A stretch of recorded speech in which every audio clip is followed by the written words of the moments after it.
Hello, how's everyone doing? Let me know if you can hear me, and I'd love to hear from you in the chat. Where are you? What time is it? How are you all doing? I'm really glad to be able to have this time to sit with you and chat about one of my favorite topics, especially at the moment. Performing, because it's one of my favorite things, but it hasn't always been easy for me, and I know it's not easy for many other people.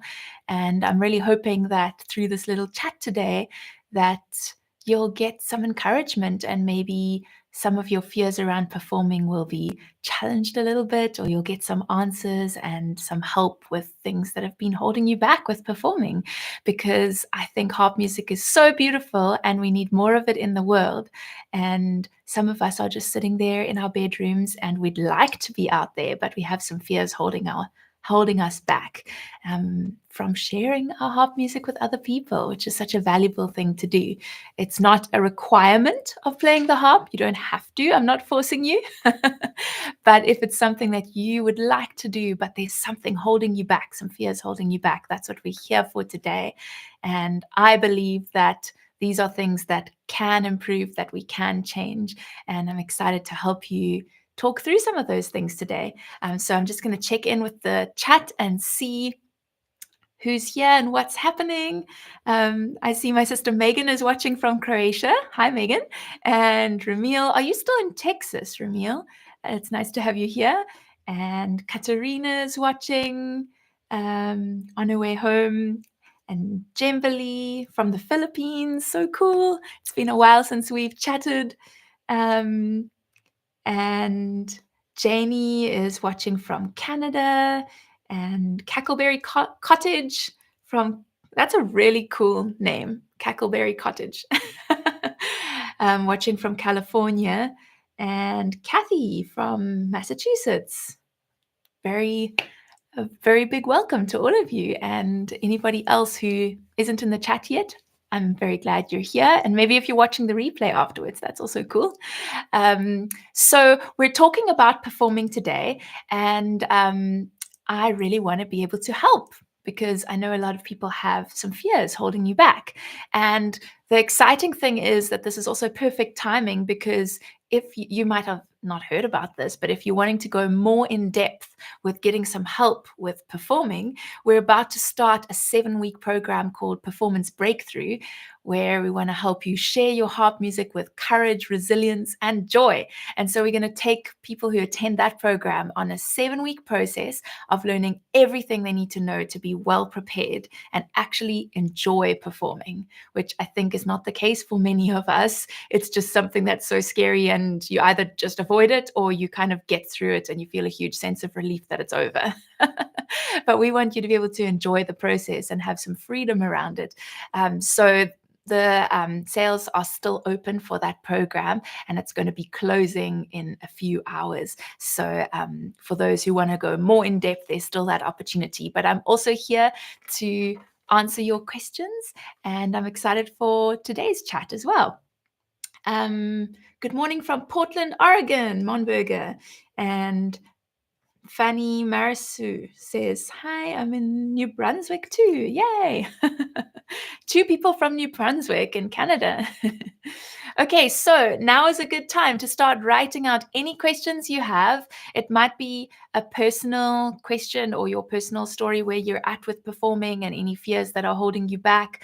Or maybe you just have some questions that you're interested to hear my perspective on performing, because I've been on a bit of a journey myself. I've always loved performing. I was that little kid who just wanted to have any opportunity to play the piano or sing in front of people. But it hasn't always been that free and easy for me. I went through a pretty rough stage with my performing as a teenager. And since then, I've kind of been like a, performance anxiety in, like in I don't know what the right term is, but basically I've had to fight against it for the rest of my life. And I've got to a point now where, it's still not always completely gone, but I'm able to still really enjoy performing. And it's been a wonderful process for me of kind of changing my mindset around performing and getting to a point where I can enjoy it again and have some more freedom around it, which is so wonderful because it feels like it's a part of me. It's something that is a part of my personality. But I know for some people, and Carrie, who's also presenting this program with me, she's always struggled with performance anxiety. I think depending on your personality, it can look a little different, your story with it. So I'd love to hear some more of your stories. Yeah, because some of us are just a bit more shy, or it feels way out of our comfort zones, but it might still be something that you really want to be able to do, to just share this beautiful harp music with other people. So that's an interesting question here. Oh, someone says, hi from Thailand. Welcome. Yay, that's so cool. And yes, okay, cool. Write out your questions. I want to hear more of those. So Mandarin Learner said, what to do when you realize the audience is hating your performance? Okay, so that's an interesting one because I would like to know, are you sure that they're hating your performance, or is that your perspective? Because either way, it shouldn't be holding us back. But tell me a little bit more. What makes you think that the audience is hating your performance? Because you might have had a situation where someone came up to you afterwards and said, that was really terrible. You should stop performing for people. But often that's not the case.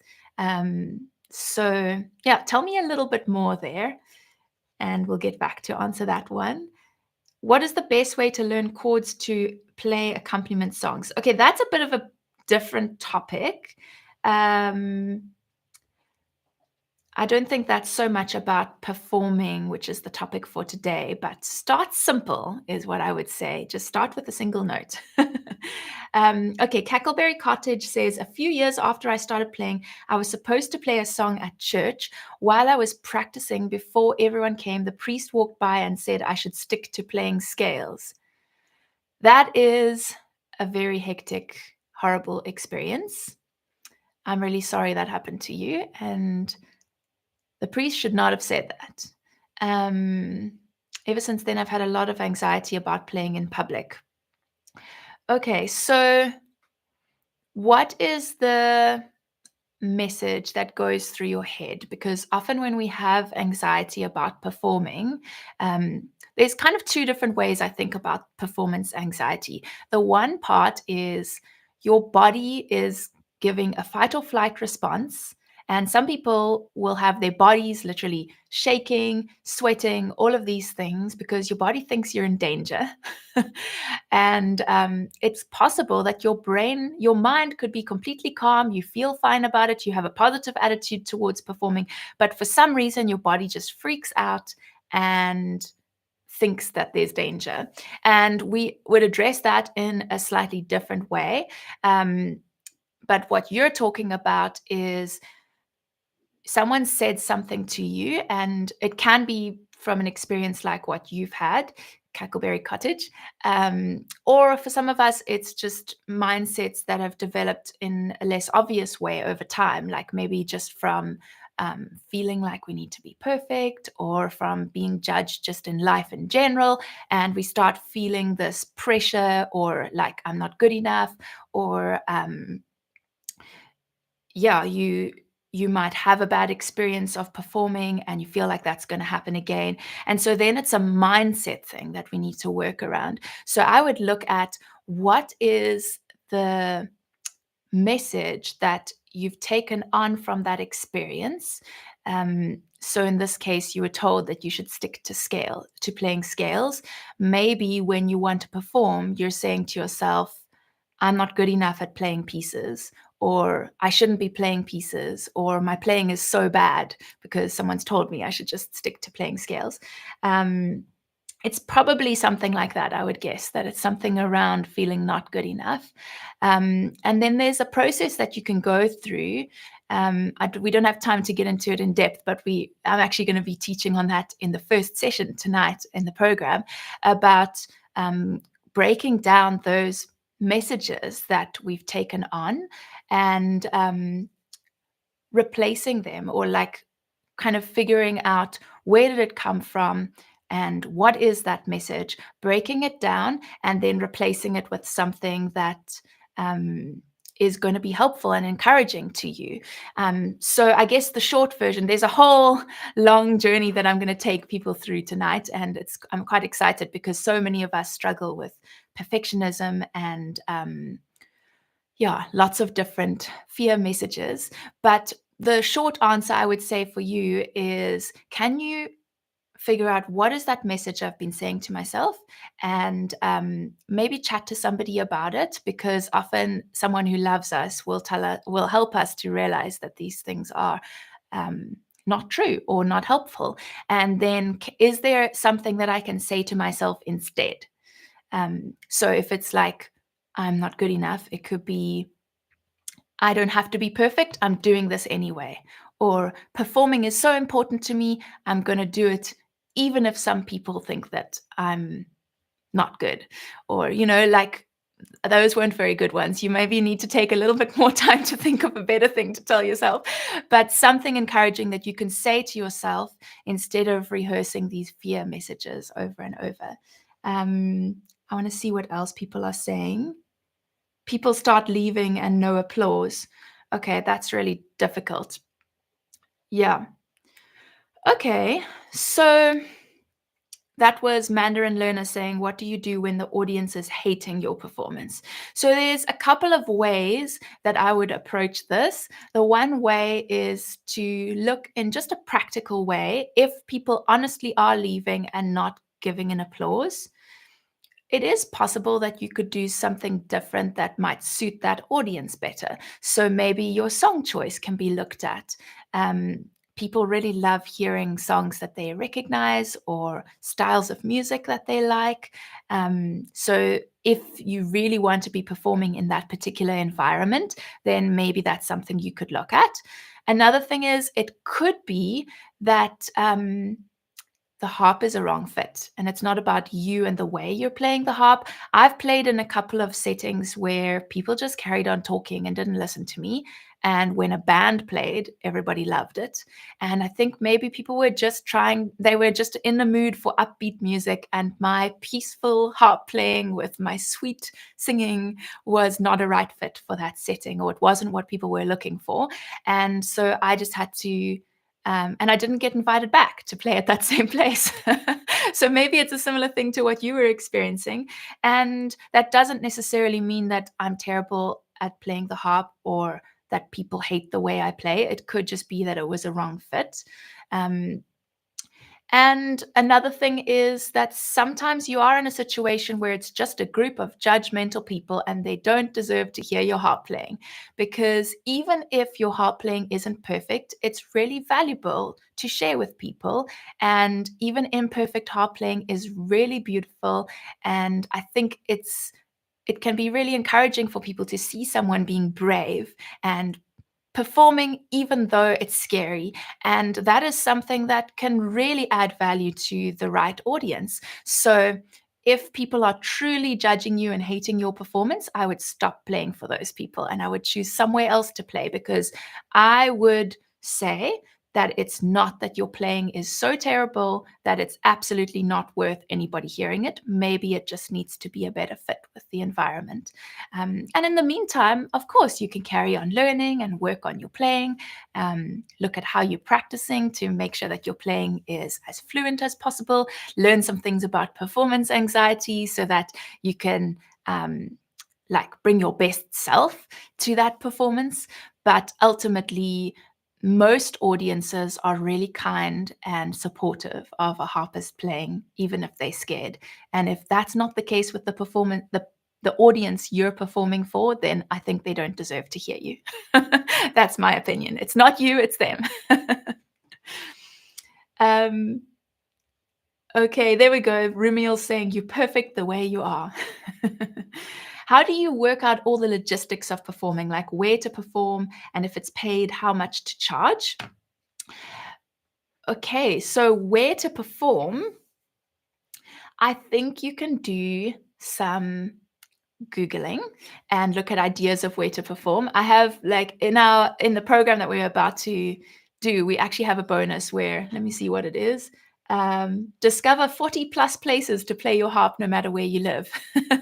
So if you want a shortcut, that's going to be part of the program, that we're going to give you so many ideas of where to perform. But if you want to do your own little version right now, I guess you could do some Googling of ideas where to perform as a musician. And I would chat to other people who are also musicians and see if they have any ideas for you. But I would always start simple with just playing for friends and family, playing in a casual setting. And whenever you have an opportunity to play for a group of harpists who are all learning how to perform, that's also great too. So like in our membership, we have like song shares, which is like really low key, and we can share our music there. In the program we're about to do, we have practice performing Zoom sessions, and yeah, we have quite a few song shares that happen quite frequently on our website. So something like that, a harp circle, a space where it's like low pressure and just an encouraging group of people.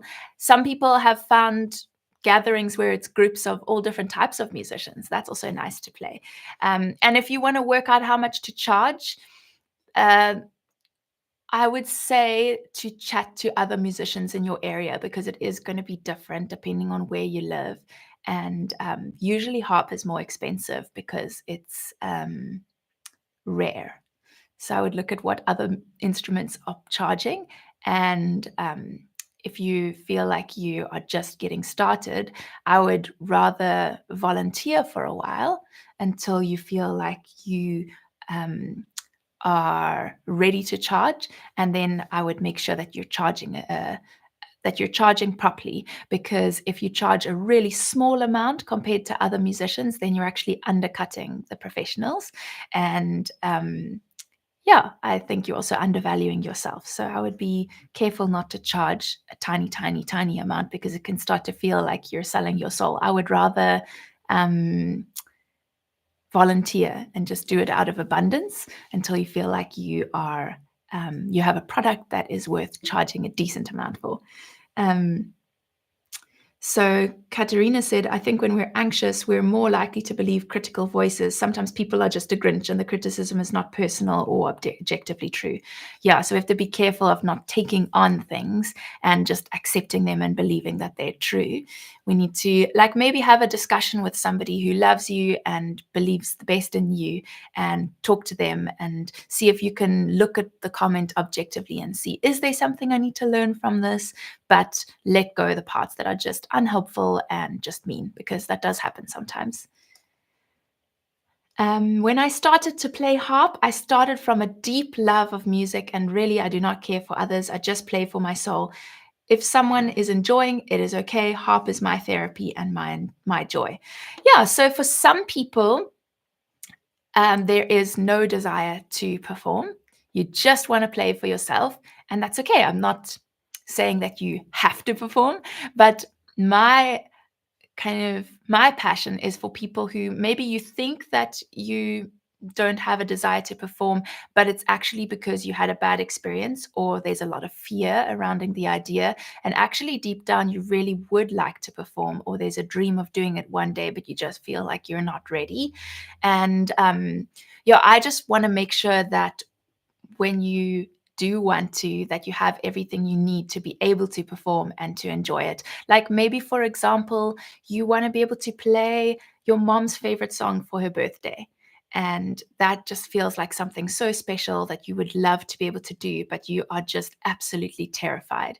And there is hope. You don't have to stay terrified. So I want to be able to help you with that. I don't think that you have to be performing all over the place and charging for it and doing these huge concerts to be a legitimate harpist. But I think that music is so beautiful that it's wonderful to be able to share it with people when we want to. And I don't want people to be held back from being able to do that, because, yeah, it's really sad to be held back by fear. And when we can overcome that, and it helps not just as a harpist, but it can also help us in other areas of our life where fear might be holding us back. Do you think the level of performing can change from it sounded lack of interest to full of passion? Hope this makes sense. Definitely. So I think there could be two reasons, or a couple of, there's probably many reasons, but two reasons come to mind for me. why it might sound like you have lack of interest or like you're playing in a way that sounds a bit boring. It could be because that's where you're at with your harp playing right now, and your harp playing itself, of course, can improve and grow and change, and you can learn to play with passion and musicality and more freedom. But another big reason when you're performing, a big reason for sounding like your lack of passion is because you are so terrified that you're just hanging on by a thread and trying to get through it. And all the beautiful expression that you played with at home is just gone, and you are reduced to just trying to get through the notes. And of course, that can improve too, because there are ways that we can work through performance anxiety, and it can totally change and be a completely different picture. So, yes, I think that your performing can definitely change. And that's why I'm so passionate about this. That's why I'm doing this live stream. And that's why I'm doing the performance breakthrough program that's starting tonight. I'm so excited because I think people are going to get that kind of change where you were terrified and now you're able to do it and you feel excited and you can experience some joy and actually play well when you perform. I totally think it's possible. Um, okay, good. There's some good encouragement happening in the chat. So Monochrome Light said, I'm from Bulgaria and I'm very scared of performing. Um, That's also a cool comment there. Hi, I'm a harpist from mariachi band in Mexico. Very cool. That's a whole other style of playing. Hey. Um, and I practice with my eyes closed. Thank you. A recommendation from you. You really helped me a lot. Thank you. That's cool. It sounds like kind of a crazy thing that I suggested, right? I'm sure that was related to um, yeah, not having to look at your hands every moment or something like that. There's probably a few different reasons why I could have suggested practicing with your eyes closed, but it sounds kind of crazy. So, but I'm glad it helped you. Um, yeah, so I want to talk a little bit more about the monochrome light said, I'm very scared of performing. And I've heard a lot of people saying, I always make more mistakes when I'm performing for people than when I'm on my own, or saying things like, what if I freeze up and forget everything? My hands shake so badly. I can't control the way my body reacts. A few different things there. And I just want to talk to some of those things because hopefully I can give you a few thoughts that might help. And yeah, it's totally something that can change. It doesn't have to stay that way. So when you're talking about making more mistakes when you perform than when you're on your own in your bedroom, that is so normal. So do I. I often make mistakes when I perform, and I can still enjoy the performance, have a positive experience, and the audience can still love it. So, part of the way we approach this is that we need to shift our mindset from a successful performance being that we played the piece perfectly. To me, that is not the main goal when I perform. I'm not going up on that stage and thinking, now just try and get every note. Like the main thing you need to do is not make a mistake. Because if that was the case, I would be feeling so much pressure. And if I make a mistake, I'll fall apart because I've ruined everything. And I don't think that's a helpful way of thinking about performing. That kind of just encourages this perfectionism mindset that can cause so much anxiety and fear. Um, so I would say that the first thing we need to do is shift our mindset around what we're actually aiming for when we perform. But also, there are things that we can do to make these mistakes less likely. Like a lot of the time when we're practicing, we're spending a lot of time practicing the notes and practicing our pieces. And did you know that you can also practice performing? So there's a different way of practicing where you actually practice performing. You can get your body into a similar state that it would be when you're performing. Like maybe you jump up and down, get your heart racing, and get yourself sweating a little bit.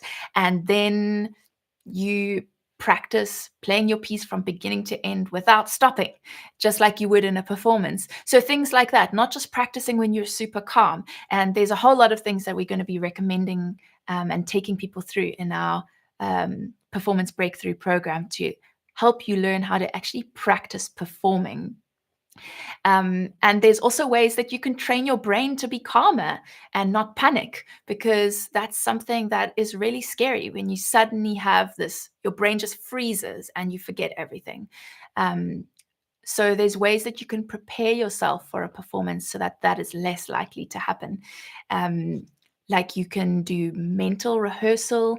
Um, that's a whole thing that we won't have time to teach you right now, but it's amazing what you can do by um, practicing or running through each aspect of the performance, and training your brain to be calm when you experience each of those things in the performance. And so we're going to actually be taking people through that in detail in the performance program that we're about to start. Um, yeah, so there really are things that you can do. Visualization can be really great. Um, and yeah, one thing that when people say that every time I perform, I freeze up and forget everything, or you've had an experience like that and now you're afraid of that.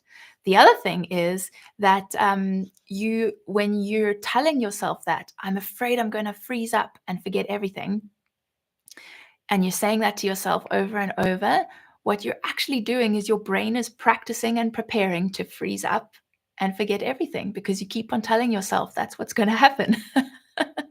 So when you imagine performing, you can choose to imagine a situation where you don't freeze up and you instead visualize positive things. So I personally, because I'm a realist and not just an optimist, I don't imagine myself doing a perfect performance. This is just me personally, but I mean, I'm sure we'll go through that in the performance breakthrough program. It is also helpful to actually imagine yourself playing it perfectly in a certain way of practicing with mental rehearsal. But just in general, when I imagine my performance and I'm preparing myself for it, I often imagine myself making a mistake and carrying on anyway.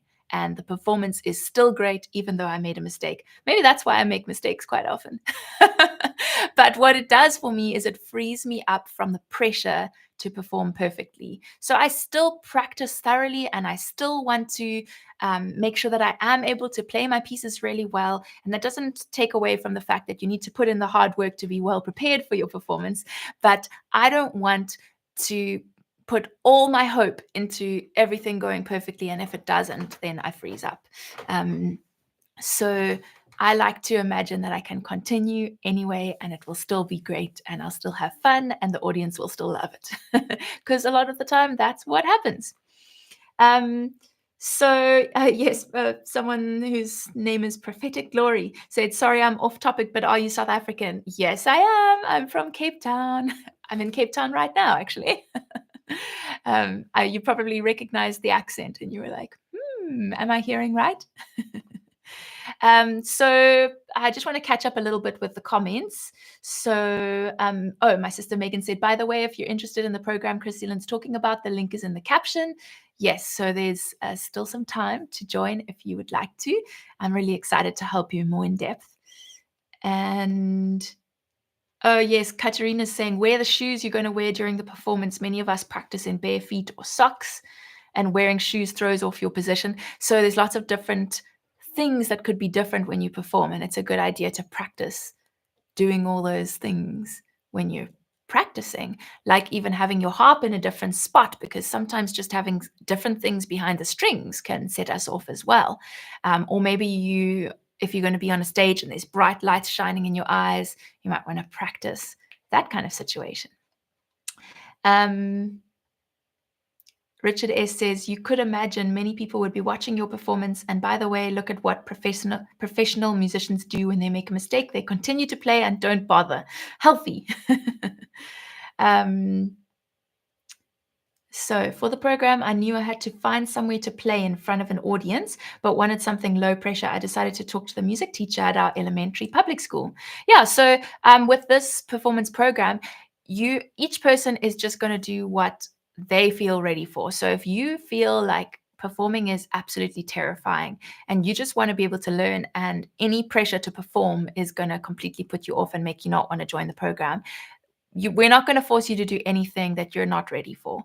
So all the the things that we will suggest is optional. Like there would be practice performing Zoom sessions. You don't have to go to those. They're just there for you if that's what you need right now. There's also a concert at the end where if everybody performed that, the concert would be very long. So we can't all perform there. But there's lots of suggestions of how you can get more used to performing. And maybe for you, it's just going to be as simple as practicing performing for like recording yourself on camera, or maybe being able to get just like one family member in while you play, or just running through the things and you're not even ready to take that step right now. Maybe you'll do the program over again, or go through the content over again in a few months' time, and you might be ready to implement some things then. So each person needs to figure out what's right for them right now so that you get the next step you need. So we weren't finished with the story from Janie. She said, to my surprise, she invited me to play for her grade 2 students who are learning string instruments, but never have the opportunity to see or hear a harp. I'm now looking forward to it. Oh, that's so great, Janie. So it is really nice to have these lower pressure situations. Children are a great audience because they just love seeing the harp. Anything you do is already a success. And similar for if you play at like a senior center, just being there and bringing some joy and something interesting is already bringing so much to their day. And they're really encouraging, especially if you tell them that you're nervous. I think they're going to be very kind. And yeah, it's wonderful to get the harp out there and share it with people. Okay, so any other questions? I'm going to look through my list of questions I already had. So questions specifically related to performing and fear around performing. So I'm just having a look at some questions we had from beforehand. Someone said the hardest part is when people come up to me to say how beautiful it is and I feel like a fraud.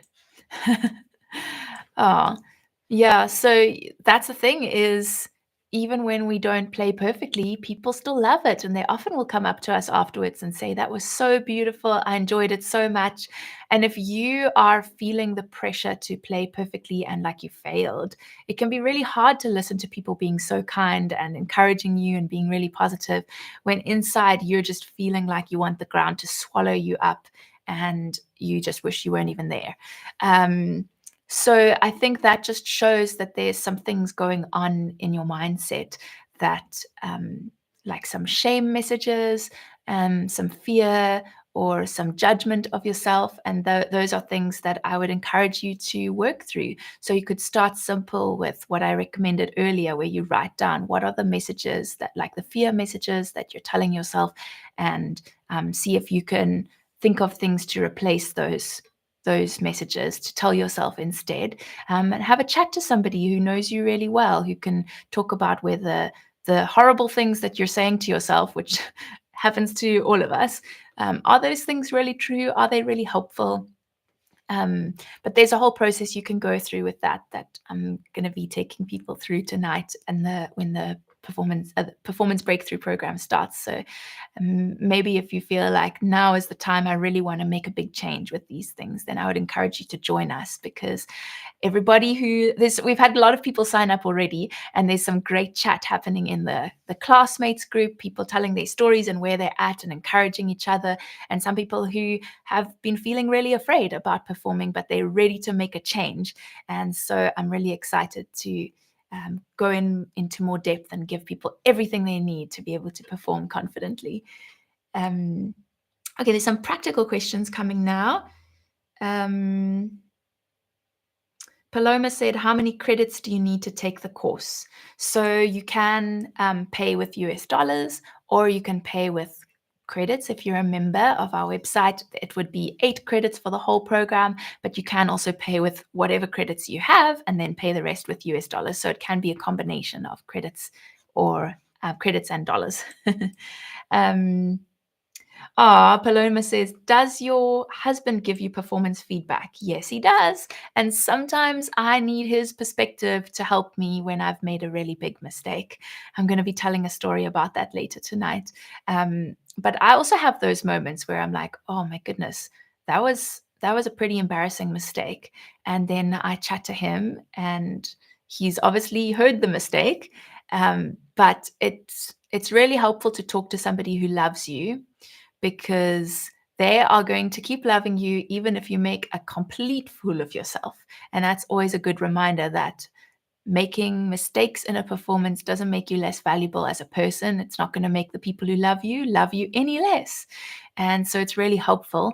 And then it's also helpful to get some feedback if you actually want to talk about what happened, to have the opportunity to chat to somebody who knows about music.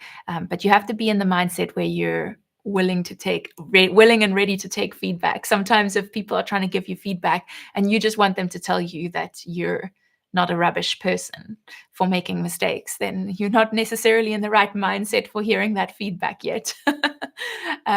So got to be careful of what we ask for when we're chatting to someone else after our performance and asking them for their perspective. You might want to just tell them, right now, I don't want to hear your advice. I just want you to tell me that I'm still lovable and okay as a person, even though I made mistakes. Sometimes you have to tell them that. Otherwise, they're going to give you feedback and you're like, I'm not ready for this. Okay, so Prophetic Glory said, about how long did it take you to master performing in front of people? It's kind of like a continuous process, isn't it? I don't know if we ever get to the point where we're finished, because we go through ups and downs depending on what we're feeling in the moment, how our performing is going. If we're learning something really challenging, we can suddenly feel more nervous again because it's more pressure to play something really difficult in front of people. Or maybe it's a different crowd of people. Maybe it truly is you're performing somewhere where people literally are judging you. Like, I was much more nervous when I played and sang on The Voice South Africa, because there were 4 judges and I couldn't even see their faces. So they were just like the backs of chairs. And that was and it was also live TV. So that was one of the most terrifying situations to perform in. So it's a continual process that we have to keep on working on our performing skills and kind of telling ourselves helpful things that will keep us going. But I think there was a point in around the time when I started performing with Harp where I just started performing really frequently. Just getting out there and performing every opportunity I had. And that really helped. I would say that really helped me master performing in a new way. And also, I was recording myself performing for my YouTube channel. And what really helped me with that was I would be able to look back on a recording of my performance, knowing that in that moment I was really nervous and I felt like I'd ruined it. I'd made so many mistakes. And then I would watch the performance back in a recording. Sometimes I had to force myself because I was kind of like dreading watching it. And then I would see that actually it still sounded really good. And that helped me to realize that what we experience on the inside when we're feeling the heightened feelings of the moment is not always what the audience sees. And so that perspective also really helped me. And I think also just performing with Harp was so much fun because people love seeing Harp. Even if you just pluck a couple of notes, it's already blessing people with the beautiful sound of the harp, because they hardly ever get to see it. So that really helped me too. Prophetic Glory said, I play the piano at church and I'm comfortable in front of people, but the harp seems like a whole different world. Yeah, so when we start something new and we're still feeling like unsure of ourselves, you can get performance anxiety all over again. I remember when I was doing classical singing lessons from like basically an opera lessons, and I was singing that more intense classical stuff. If I performed in my regular style that I'm comfortable with, the way I like to sing, the songs I like to sing, I was fine. But as soon as I performed those classical opera pieces and there was a certain way I was supposed to be singing that was kind of unfamiliar to me, I would feel like so nervous. And it could be in like the same performance. It was just unfamiliar to me. So we kind of need to go through the process again and kind of work through our mindset again, and also just get used to it. It's just doing more of it that can really help when you're doing it on a new instrument. Paloma said, I've been invited to play for a church, but having had criticism feedback, it makes me feel not ready, but I don't want to reject the invitation. So there's a difference. I'm kind of stealing a line from Carrie, who's also teaching the program with me. So she said that there's a difference between feeling not ready and being not ready. Okay, so sometimes feeling nervous and feeling the pressure can make us feel like we're not ready to play for others, but that's not always the objective truth. So I would suggest that you choose really simple pieces that you feel like that are a couple levels back, that are easy for you to play. And then you definitely are ready. Then it's just about learning the mindset side and kind of practice performing that way of practicing. And some of the tips I've given today will help with that. If you really want to go in depth into it, join us in the 7-week program. But I don't think that the feeling of not being ready means that you truly are not ready. We don't have to wait until this mystery future date where we can play super complicated pieces and we play perfectly every time, never making any mistakes, and then we're ready to perform. If that was the case, I think hardly any of us would ever get to the point where we're ready to perform. I think playing for others can be very valuable and provide them with a wonderful experience, even if we're playing simple things and even if we can't play it completely flawlessly when we're under pressure, it can still be really valuable and you can still be ready to do that. Oh, that's an idea as well. Katerina said, I've played the harp in church, but I played up on the balcony at the back where no one could see me. That's really helpful. Yeah, so you might want to start just playing background music while people arrive and not being on the stage so that you don't feel like all the eyes are on you. So there are ways that you can gradually get into it as well and do things that make it feel like it's reducing the pressure. But yeah, I think you can do it. I think if you don't want to reject the invitation, that shows that it's something that you want to do. You want to do this. So I think you should find a way to do it despite the feelings. It's really important in life for us to be brave and do things that are scary when we really care about it and it's something we really want to do. And think of how you'll feel afterwards. Even if you make mistakes, even if it's not a perfect experience, you've done it. And what a sense of victory that could be. Are there any more questions, any last questions, or are we ready to kind of head towards the ending? I'm not sure where you're at. I see there's some people who have been asking, but there's quite a few people who are in this live stream and haven't asked any questions. And maybe you have something that's holding you back that you're just wishing I would talk about. I would love to hear from you. Otherwise, I'm just going to check if there was anything else. I think maybe I should tell you a little bit more about the program that we're going to be doing starting tonight, and you can still join if you'd like to, because I really want to be able to help you more in depth. Like if you're like Paloma and you really want to do this thing, but you feel not ready, or fears holding you back, or there's just some practical things that you want to feel more prepared for when it comes to performing. So here's some of the bonuses that are going to be included in our program, which is quite exciting. So we've got a guide to mental rehearsal for performance success.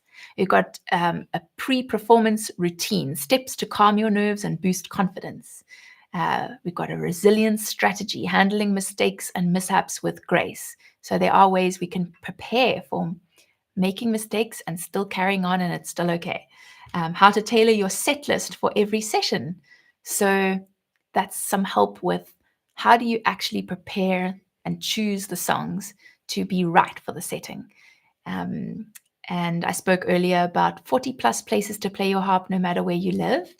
I see there's a question from Francisca. What can I do with slippery fingers? So I've got a couple of practical tips and then some other tips as well. Firstly, so I mean, I feel slippery fingers right now, even. Um, I know some things that make slippery fingers worse and some things that can make it a bit better. And ultimately, if that's what your body decides to do, you might not be able to get rid of it completely, but you can still play with slippery fingers. So, one thing I would not do is putting on lotion just before you play or even on the day when I'm going to be performing because I do struggle with my hands sweating. Um, I don't put lotion on my hands or I'll wash my hands really thoroughly because having lotion on your hands when you start sweating makes it way worse. Another thing that you might want to consider is what clothes you are wearing. Um, I'm wearing a performance dress that is like more synthetic fabric, and if I try to wipe my hands on my skirt, it doesn't really help because the fabric is basically plastic. So you might want to consider having something that you can wipe your hands on if your hands do get slippery. Or maybe I've seen people have even just like a little towel that they have next to them when they're performing that they can quickly wipe their hands on. But ultimately, it is possible to still play with slippery fingers. What usually stops us from being able to play well is if we're stressing about those kind of symptoms, slippery fingers, shaking hands, those kind of things. If we stress about those things, we tense up our muscles, and being tense definitely does affect our ability to perform. So I would focus on not worrying about it, not hyper focusing on it, but rather just focusing on relaxing our key muscles, doing some stretching, doing some breathing, and just reminding yourself that you can play with slippery fingers because it is possible. I've done it many times. But hopefully, those practical tips will help too. I really love the concert stage. Perhaps I never feel nervous because I like so much to play. Oh, that's so sweet. Jesus is just talking about his love for performing. And that's how I feel as well. I do still feel nervous, but I love it so much that it's worth it. And sometimes it's hard to predict when you're going to feel nervous and when you won't. And you just need the tools to be able to keep going and enjoy it either way. So I'm going to tell you a little bit more about what's going to be included in our performance breakthrough program because some of you, it might be a really good thing for you, and I don't want you to miss out because we're not going to do the same program for at least another year. So if going more in depth into the stuff and getting some more help working through these things sounds like it would be a good fit for you, I want to encourage you to not wait because maybe you're telling yourself you're not ready. You just need to progress a little bit more before you do this. But we don't do these same topics all the time. So I would rather go for it now, and you will continue to have access to the content. And if you can't attend the live sessions, you'll get replays very shortly after the live session has finished. So I encourage you to take this step now because you might not get another opportunity for a while. And so some of the weekly topics are today we're going to be talking about the courage to bring what you have. So we're looking through the mindset that I've been referring to a bit today, some of the fear messages that are related to performing and what we can do about that. And the discipline to prepare practically and mentally, that's next week. Carrie's going to be taking people through that.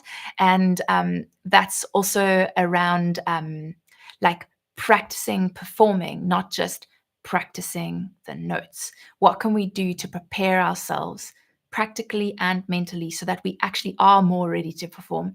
And then week 3, I'm going to be taking you through the ability to manage performance nerves. So that's where we look at like that fight or flight response that we've been talking about with our bodies, where we just can't control what our bodies do. Actually, there are ways that we can manage that, and we can prepare ourselves so that our bodies don't get into that fight or flight. And we can also help there's things you can do to help in the moment as well.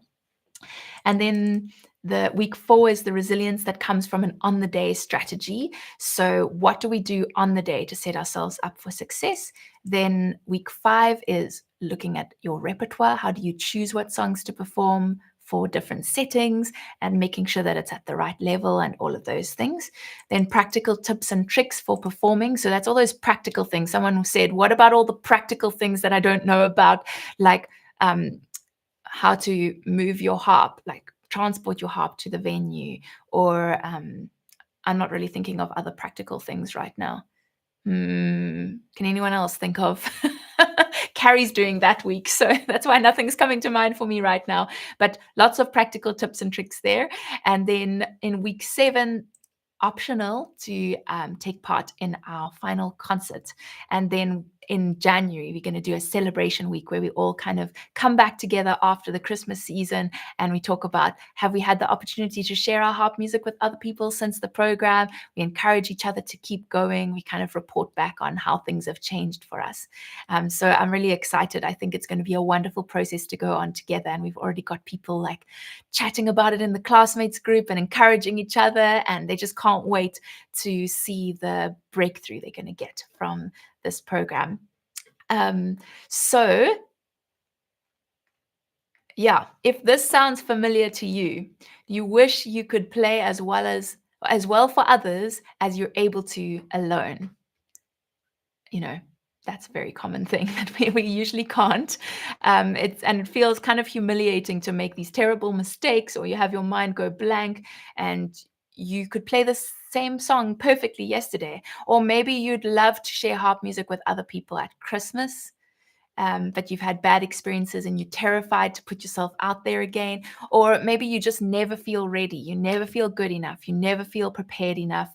You want to play at a level that would be enjoyable for people to listen to, but you feel like you're not ready and you're just punishing people when you perform for them. Or maybe the logistics of performing feel overwhelming, like deciding where to play, moving your harp, those kind of things.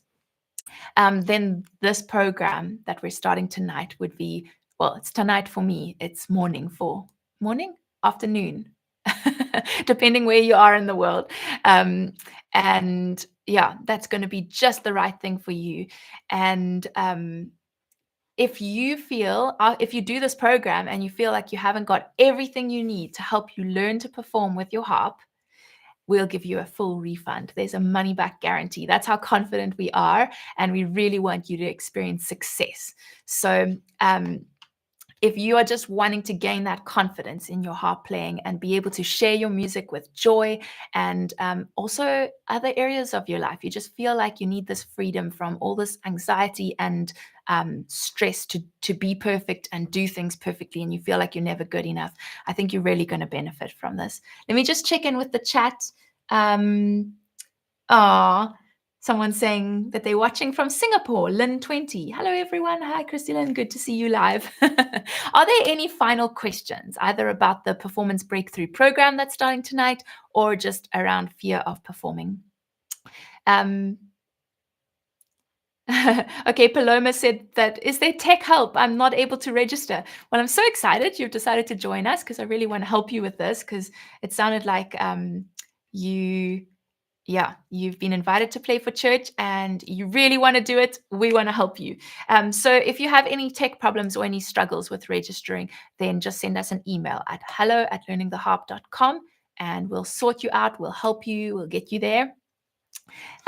Tech problems shouldn't be a reason to be held back.